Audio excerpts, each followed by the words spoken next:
and I'm talking to Nigerians, you are very vibrant people. Don't go and take over Canada. Don't go and take over America. You have your own home. Come and build this place. Make it better than America.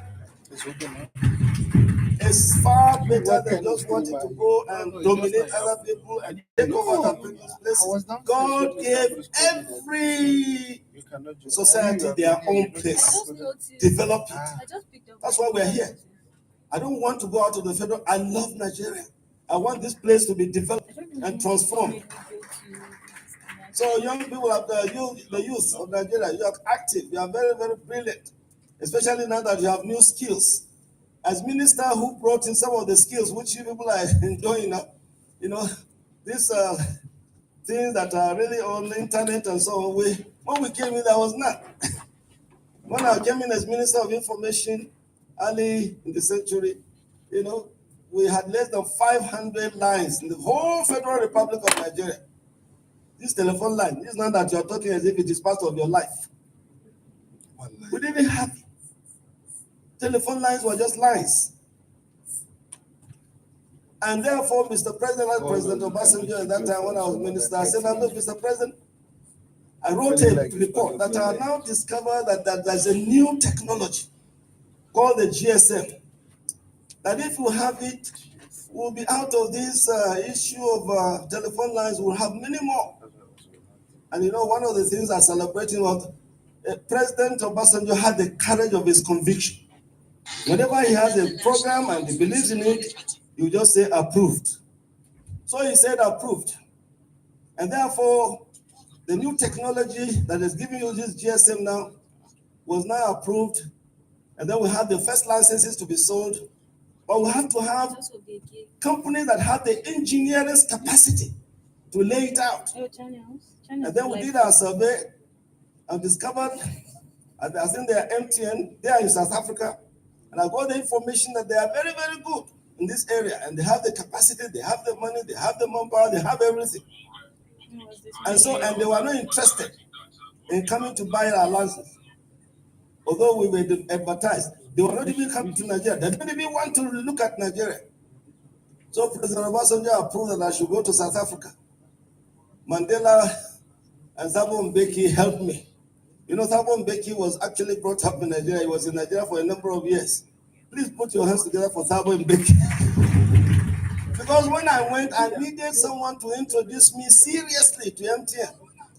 And when I was introduced, I said, I'm a minister, and I've come in from the Federal Republic of Nigeria. We see that we have this new thing. We are advertising for you to buy license. You are not interested in us. Now look, and that was me now. You don't know what you are missing.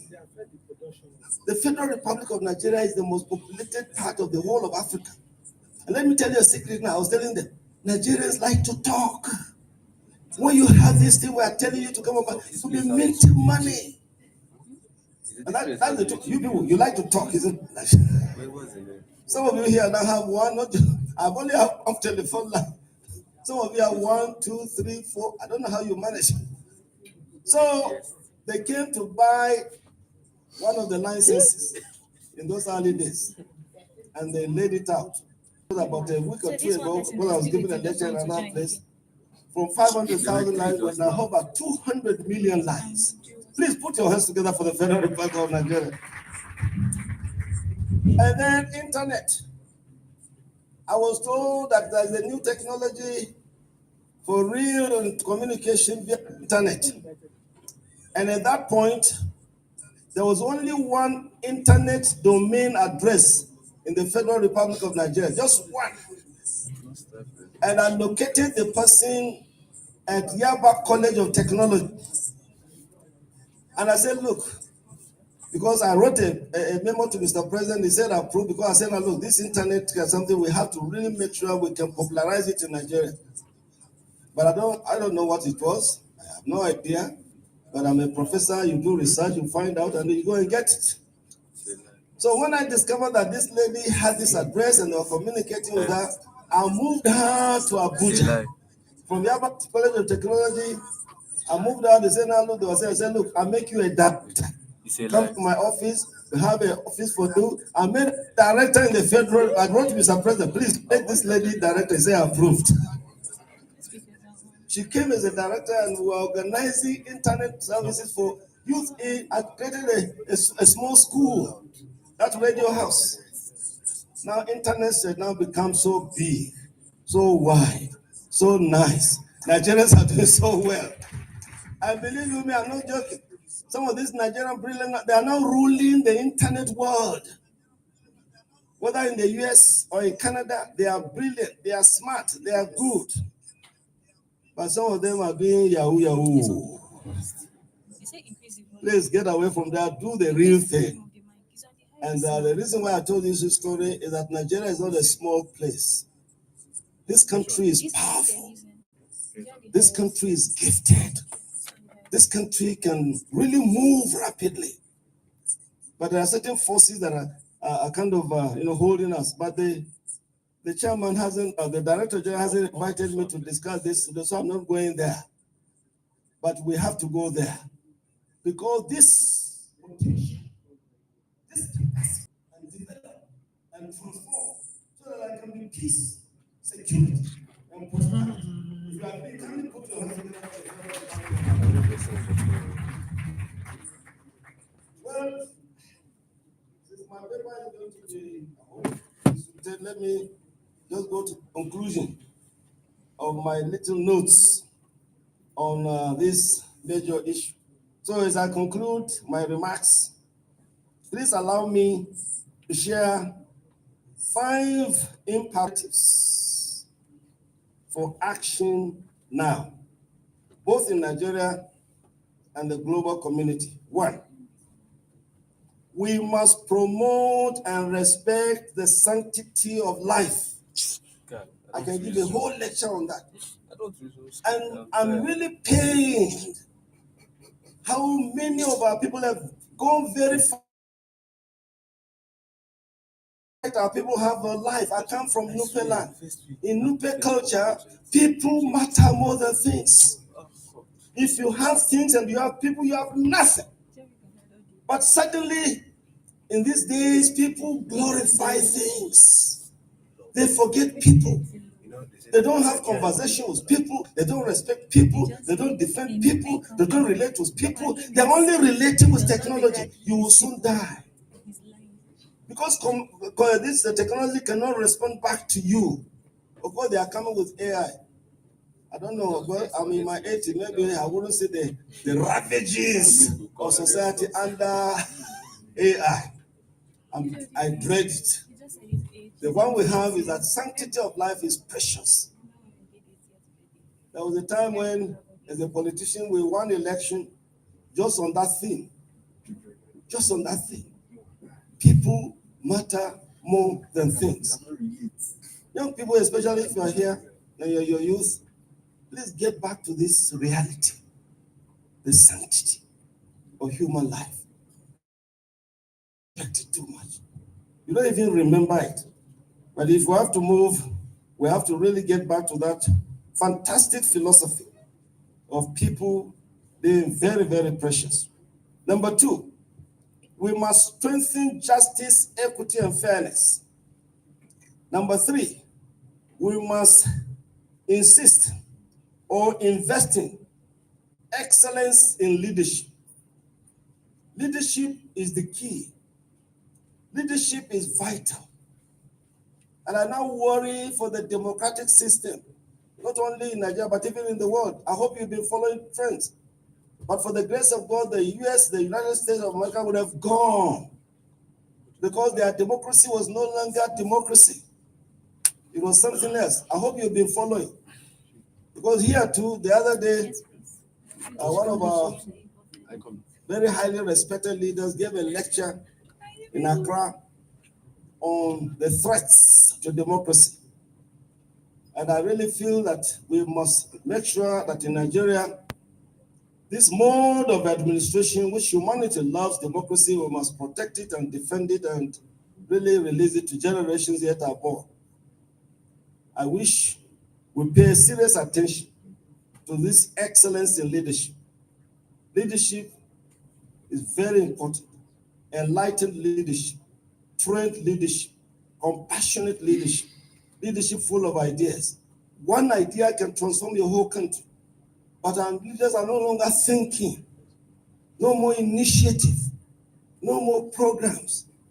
Otherwise, a nation like the Federal Republic of Nigeria, a nation full of this kind of resources in Nigeria, will be having the kind of realities we're facing now. Or but maybe you are living in a different world. Please lead me to your world. Because I've told my wife, I don't love going to the market again in Nigeria. Because prices are changing almost every other day. And things are very, very difficult. When they were abusing us when we were in government, the exchange rate there was less than 200 naira to the dollar. And we were being abused. I don't want to ask. Maybe our guest speaker can tell us. The exchange rate today is over 1,500. That's very, very good, isn't it? That is the reality. That is the reality. Well, you have a chance in 2027. I won't say more. And then my four, we must harness the power of dialogue and reconciliation. From local community, dialogue must remain the most effective tool for conflict resolution. Let us listen before we judge. Negotiate before you fight. Emphasize before you demonize. And finally, we must build partnerships for peace. Government alone cannot secure peace. We need the combined efforts of civil society, religious leaders, business leaders, academia, the media, the international partners. Peace is everybody's business. Your Excellencies, very distinguished ladies and gentlemen, the question history will ask you and me is this. When the world called for peace, what did you do? I don't know what your answer will be, but let us remember that peace begins not in conference halls, but in human hearts. Peace begins with the choice to forgive, the heart to reconcile, the passion to serve, the conviction to respect, the will to honor, the mind to lead with compassion. I thank you very much for your attention.